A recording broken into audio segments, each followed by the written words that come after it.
So you think Videll's been through a lot? Well, this next step for her is going to ensure that she ain't gonna be pushed into the background.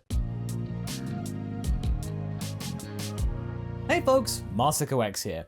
Hope you're all doing well this February and that you're excited for the resumption of the story about how this character from Dragon Ball Z got short shrift despite being married to the son of Son Goku.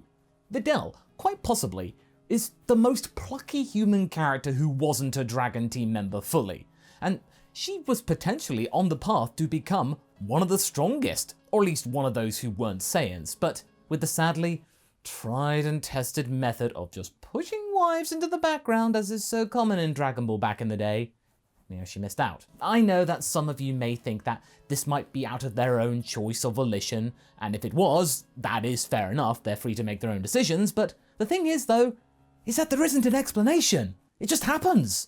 And as the Mighty Duck would say, not today! This adventure was devised by the likes of myself, Sophie B. Powerhouse, and of course, the legendary Haverock. We've been back at it, ploughing deep into this story and where it could go, and where we now could logically go as we're heading into Dragon Ball Super, famously known for being inhospitable to humans, now making them more irrelevant than ever. So, how are you going to keep her relevant? Well, let's remind ourselves of how we got here. In the last part, we covered the wedding between Gohan and Videl, to which it was a fantastic event that everybody attended and had fun at. And of course, Piccolo still blinked for the photograph. Not only that, but we had a nice little arc that focused around 18 and Videl, with their continued fascination and, I might even say obsession, with fusion. It made them feel powerful, and any chance they could do so, they would. They had actually perfected the Vizuli technique, ready for 18 to become a guest master at the now in construction New Satan Castle Martial Arts School. When Shin rocked up and dangled the prospect of Patara in front of the droid's vision, she was hooked. In return, they toughened Shin up so that he would stop using Frieza as a barometer of power. Thank you. When they fused, they changed into Adel, who was stoked to try her might against Gohan and Krillin, and she was actually proving to be a bit of a challenge. That is until the time limit showed up! Despite this though, they learnt many things, including the intel about fusion that Shin would have learnt from Goasu in the original story, but here, there's a bit more intuition. With Shin now trained up a little, we might even actually see him gain confidence perhaps. Well, let's see what happens when the kitty cat wakes up. It's been 4 years since Majin Buu was quelled, and we now cut to the outer reaches of the universe. A cat has woken up from their 4-decade slumber and has been troubled by some very perplexing visions that he saw in his dreams. He consults with his associates, and it is revealed to him that a being known as the Super Saiyan God was the thing that he had been looking for, and that was why he had been awoken. The potential rival was about to rise up from obscurity and would be poised to challenge him. Beerus hadn't felt this stoked in centuries. At last! Something interesting to focus on in this dull universe. I hope he knows some good food places as well.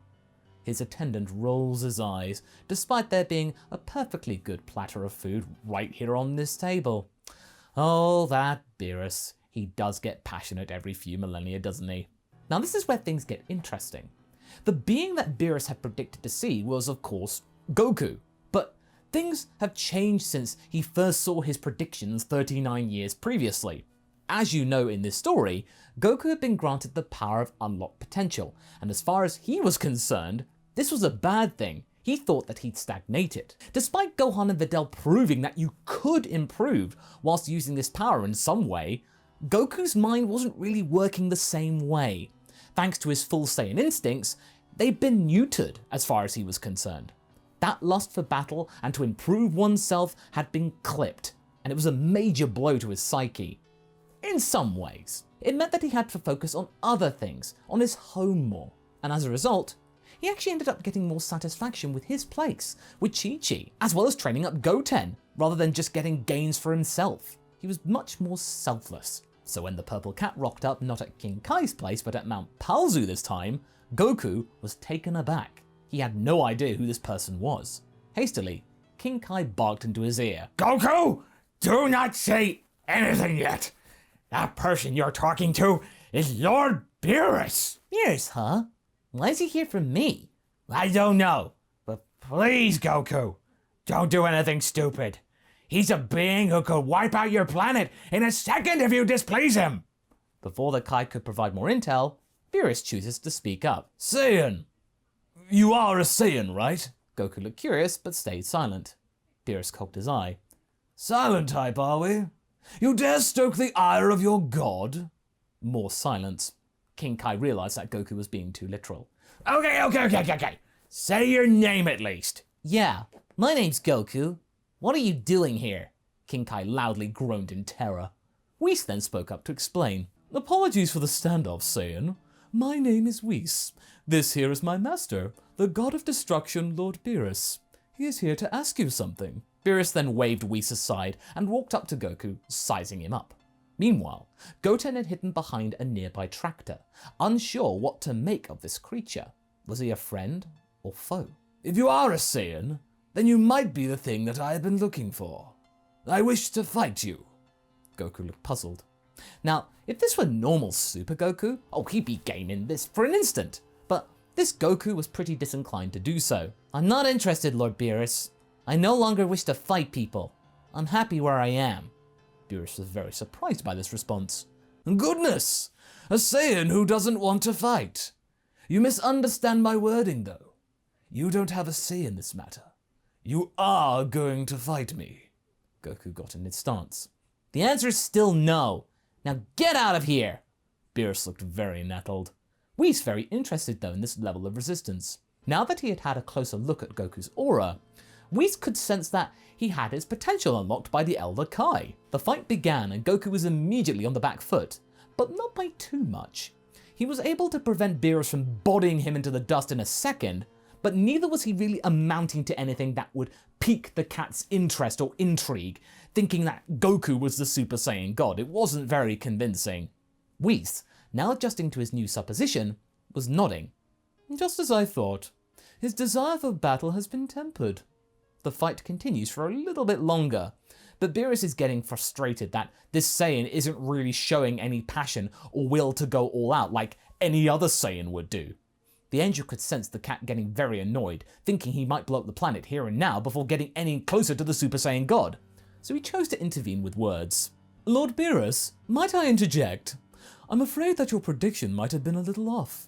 This Saiyan, Son Goku, I believe, has received training from the Elder Kai. The Elder Kai? Didn't I lock him in a sword or something? You did, but it seems that he has since been released, given the power that Goku wields. What's your point, Whis? My point is that Goku cannot give you the fight that you are looking for.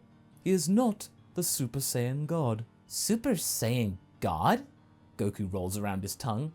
Beerus curses, walking up to Goku, eyeing him up again. What a joke! A Saiyan who doesn't want to fight. You're of no sport at all.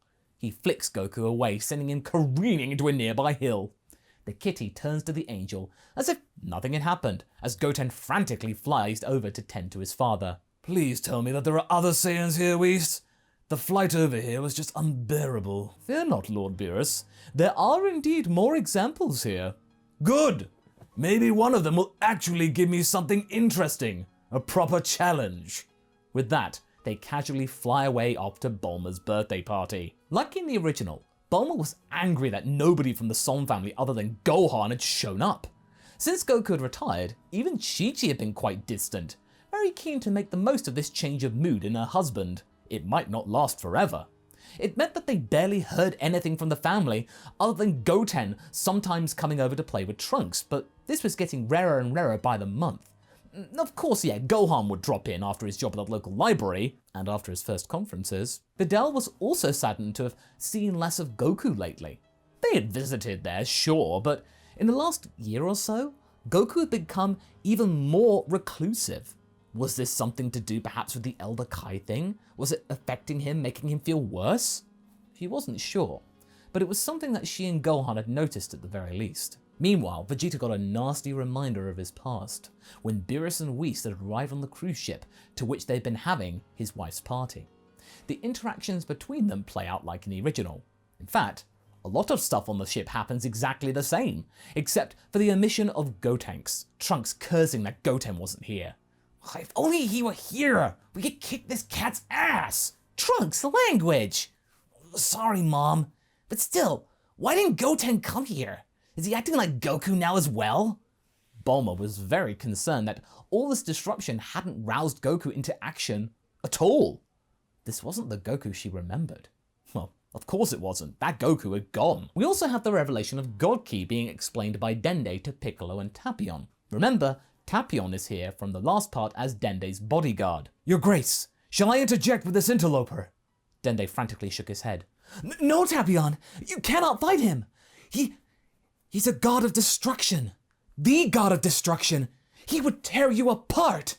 Tapion then mulled over this fact, and then remembered his studies with his master a couple of years back. He recalled the tales of Beerus, and now that tale was a reality right in front of him.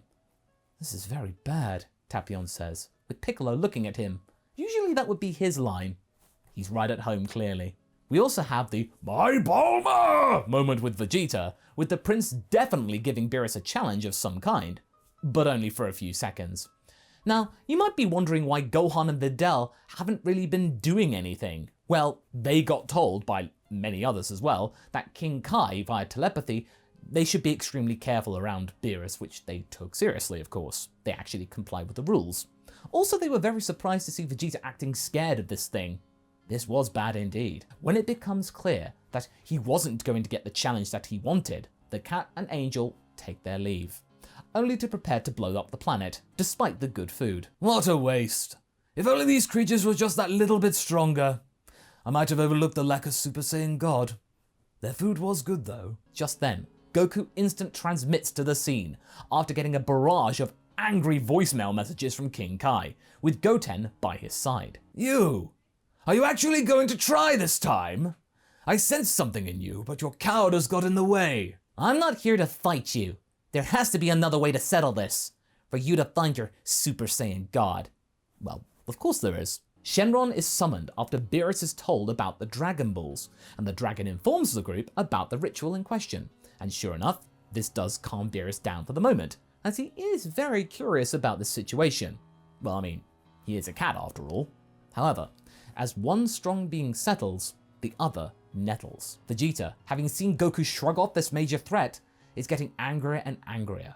What is Kakarot doing?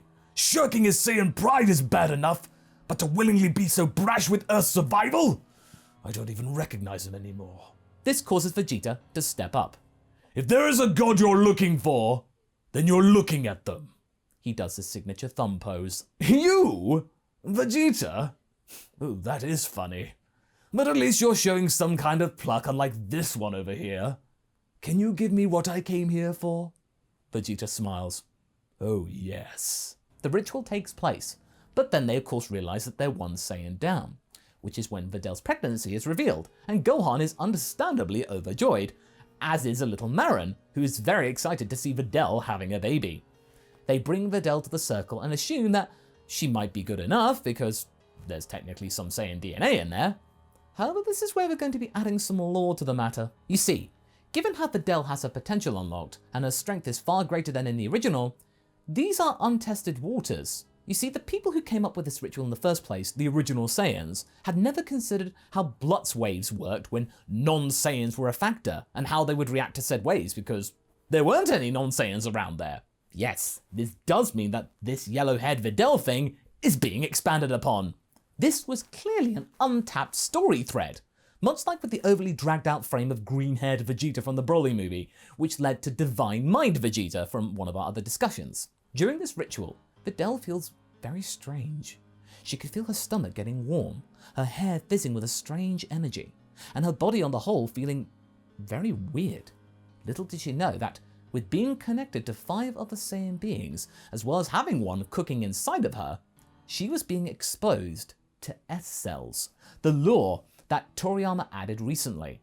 This didn't feel bad or anything, it was just very unusual. However, the main event played out and Vegeta this time became the Super Saiyan God instead of Goku. There you go, folks. I'm not Vegeta bashing this time, as many of you think I do. While Vegeta was going all out against Beerus, much more so than Goku in the original, Whis was more intrigued with Videl.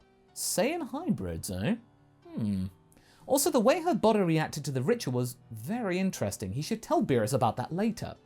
He introduces himself to Gohan and Videl, and they would talk richly about stuff as the prince and cat were duking it out. Vegeta, being more passionate to fight this cat, given what he had done to Bulma, is giving the destroyer a real challenge. Beerus was getting very excited by this battle. This seemed to be very special. He had personal history with the prince, and seeing him grow from just that sniveling child cowering in the corner into becoming the Super Saiyan God was rather poetic. I have to hand it to you, Vegeta. Your progression is leaving me most pleased. It's like a good book, a nice little fairy tale. Vegeta smirks. It goes to show you, Lord Beerus, you should never underestimate us Saiyans. You will rue the day when you do. And today is said day! He lunges forward and catches Beerus on the jaw. But this doesn't upset the cat. It makes him laugh. But sure enough, Vegeta does fall out of the power. The prince does lose the overall encounter, but the cat is now no longer wanting to blow up the planet for many reasons. When they descend to the ground, Beerus informs everyone that he will not be blowing up Earth today. As he is eating some takoyaki to regain his energy, he converses with Whis, who had informed him about Videll's condition. In this story, Beerus has now even more reason to not blow up Earth, and he's tied more to it and its people. He had seen Gohan and Videl, strong fighters supposedly, about to have a child with Saiyan DNA in it, and it having an effect seemingly on the female host. This then led Vegeta to being almost an equal to him. There was a connection here. These people are worth keeping around, he thought. Maybe the real Super Saiyan God is yet to come. Perhaps that unborn child might have something to do with it. That might be the real deal. With Vegeta, Vegeta. He was just the beginning of the exponential curve of power that would be yet to come. And it would then become Pan, the legendary Super Saiyan. You two, he points to the couple. I'll be keeping a close eye on you. This will not be the last you see of us. Whis, be ready to leave. I could do with a nap. Before they left though, Gohan asked Whis about what happened to Videl. Would it have any serious side effects? Whis smiles over the question. Perhaps some Saiyan traits might now live on in both the baby and the host. Does that mean that Videll's a Saiyan now? No, but I can't be certain as to what degree of influence the Saiyan DNA has had on her, but I'm sure you'll find out soon enough. Ta-ta! Whis and Beerus departed, leaving Videl and Gohan confused. A few weeks later, they were actually doing some light sparring whilst mulling over what we said. Videl could see her stomach filling out more by the day, realizing that she probably should be going easy on the training for a little bit, but she was keen not to fall too far behind. Gohan? Yes, honey? Whatever you gain in the future, be sure to share with me. You're not allowed to get too far ahead of me, you got that? She stuck her tongue out to assure him that this wasn't a serious threat or anything. It was just more of like a pinky promise, to which Gohan nodded. Of course! I'm just glad that we're gonna be finally starting a family. They kiss, and deep within Videll's body, it's getting very frenetic in the genetics. And that's where we're going to be leaving things for right now. So what do you folks think? How, if at all, will Videl change after this encounter with Beerus and Whis? Does this mean that she will become stronger than ever, or maybe get the power of Super Saiyan? Leave a comment below, and let's get this discussion going. And I shall see you in the next video. Catch you later!